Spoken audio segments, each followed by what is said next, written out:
All right, so welcome back, everybody. So what we're going to cover in this next session is how the Academy works with Esri. And what do we mean by that? As we mentioned earlier, by Academy, we simply mean the academic community. And very often we get questions such as, how do I get access to technology on campus? Or what exactly is provided as part of Esri's education program offerings? Or who do I go to get further support? Or what are some of the resources that are out there to help me as an educator? So we'll cover a number of these different items, but first I'd like to introduce Delphine Cana from our LearnRJS team. So Delphine, would you like to introduce yourself? Tips. Hi, everyone. I am Delphine Cana. I am on the LearnRJS team at Esri, and I focus particularly on producing learning materials for imagery and remote sensing. Wonderful, thank you. So let's talk a little bit about just education within Esri at first. Of course, there's our education team and lots of the wonderful folks that many of you know that you see there on the screen. A lot of us, that our job is really to support the academic community, and some of us focus on K-12, some of us focus on higher education, some on research institutes, some cover a little bit of all. But again, the main role and goal and focus is to support you. Now, also, in addition, there's lots and lots and lots of other teams at Esri that work very closely with the academic community in terms of providing educational content, in terms of providing support. And you see some of these teams listed on the slide. So as Delphine is going to talk a little bit about our wonderful LearnRJS team that has produced so many resources recently to help support educators. Also educational services that are familiar with Esri training options that are available that we mentioned earlier. And lots of other folks across product management, product development, and such that, again, work closely with some of our academic colleagues to either provide support and advice or take advice from the academic community as we're developing our JS as a platform, as a technology. And of course, wonderful customer service, technical support, lots of people. But also something else that's very important is we have so many Esri offices globally, and a lot of our audience today do come from outside of the US. So if you do fall in that category, do please work with your local Esri office, with local distributor, because they're there to support you as educators as well. All right, so how do we get access to licenses to technology, to these education programs that we have? And majority of the institutions out there have what we used to call the site license. We refer to it now as the Education Institution Agreement. And there's also a couple of other program offerings that the little smaller departmental licenses. But the goal of it is, of course, they all empower remote learning and just learning in general. And they all enable many different disciplines, many different domains. And what we're seeing on the right-hand side is by far my old favorite dashboard. This University of Michigan, our colleagues have developed it there. And what's really impressive is not only that close to 7,000 users have logged in, have used technology and continue to do so, but just the pie charts that are there, the diversity of programs and degrees that are leveraging this fascinating technology. It's just inspiring. So anyway, so for teaching and research, we provide pretty much unlimited technology, limited named users, and so on. So we want to enable everyone on campus to get access to it. Now, in terms of the access piece, the one thing, what you see on the slide there, there's this enable single sign-on option, or what is listed there. And it's probably one of the most important things that we need to think about in terms of providing access to ArcGIS. That is, we want to get away from the manual account creation in ArcGIS Online, manual assignment of licenses, and a lot of the manual sort of administration work that sometimes does take place. We want to integrate with existing campus systems and to leverage whatever the identity provider is on campus so that students, faculty, staff can log in with their own university IDs. So it's a technology that's deployed for everyone at the institution. It needs to be managed as such. And those couple of suggestions there are what we recommend as a best practice in terms of getting access. So that is one thing that if you don't have yet at your institution, we highly recommend that you start having some of those conversations with your IT colleagues, with other colleagues across campus that either do JS support or do JS in general, and so on. All right, so another common question that we get, well, what is included in these education program offerings? So of course, access to ArcGIS Online, all apps, ArcGIS Pro, and Nigel and our colleagues in the session earlier mentioned that a lot of things have moved and have shifted to the cloud, and there's so many capabilities that are available there just as part of cloud offerings. So all of that is provided. Image analysts, server analysts, the things that are image server that are a little more specific to the Imagery remote sensing educator community.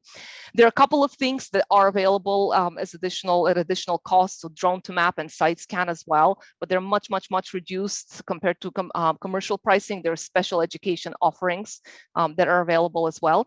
And then we also mentioned ArcGIS Image for ArcGIS Online that is right now in beta, and so we hopefully look forward to including that as part of the just the overall education programs.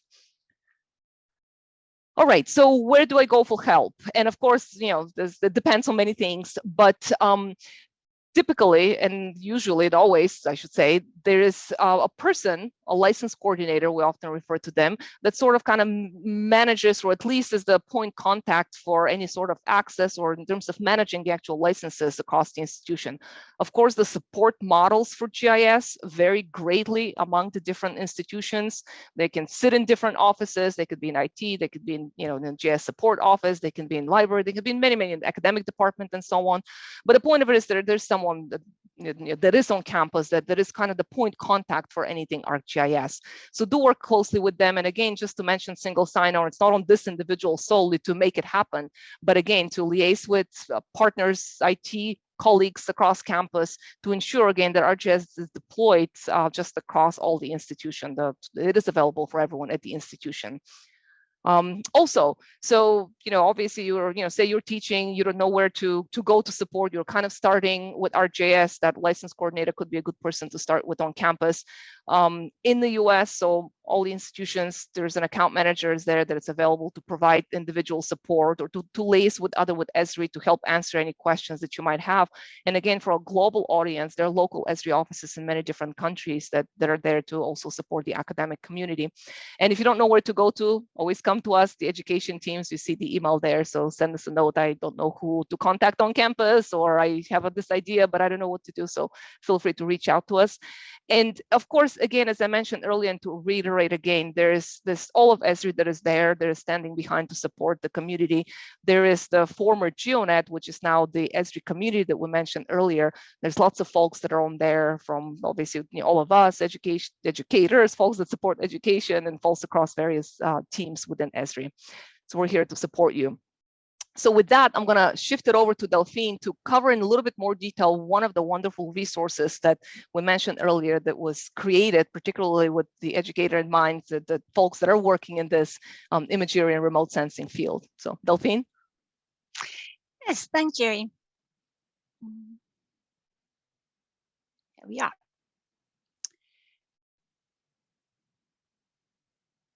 Okay.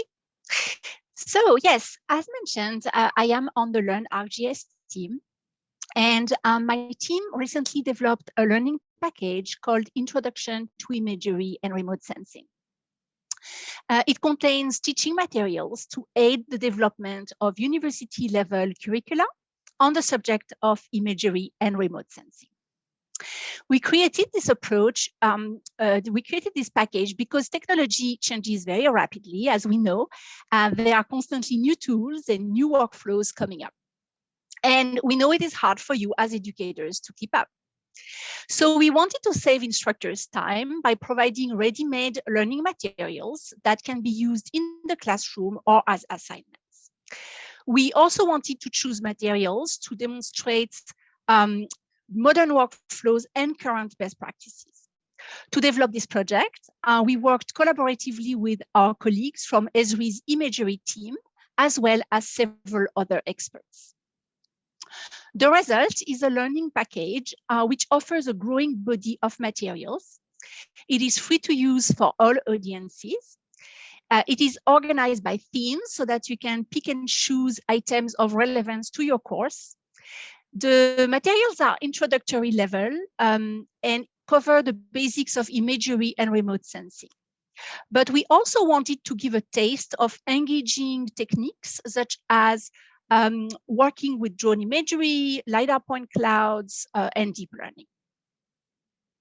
There are 3 types of learning materials in the package: interactive web apps, hands-on labs, and overview slides.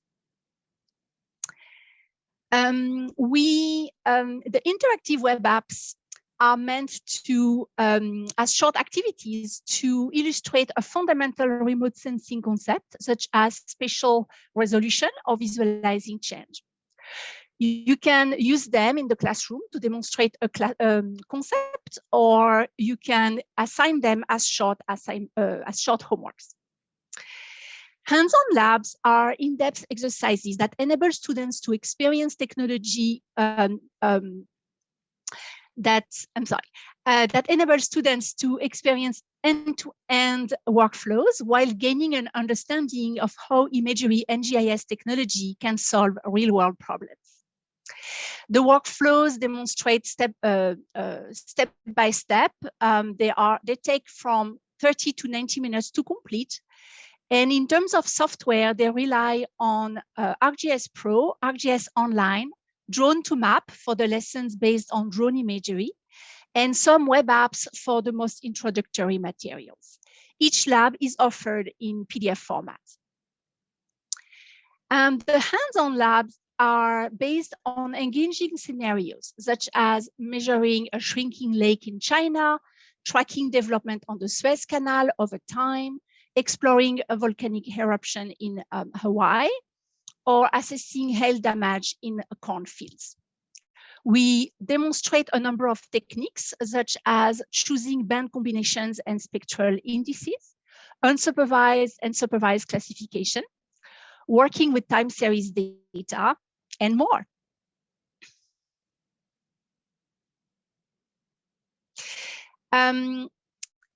So to summarize, we currently have 7 web apps, 5 hands-on labs, and 5 overview slide decks. Looking ahead, we are updating all materials regularly to match software releases and current best practices. We will progressively add more materials, and we would love to work more collaboratively with you, the members of the academic community. So we look forward to getting your feedback, and please don't hesitate to reach out with new lab ideas and other suggestions. Back to you, Jerry. All right, wonderful, Delphine. Yeah, just phenomenal work there on this particular package, as well as just all the wonderful resources and time and efforts by all the Learn ArcGIS team members to create some of the content that is available. And as Delphine mentioned, the academic community is welcome if you're interested in contributing with a lesson or have ideas or suggestions. So the team is very, very much receptive to that.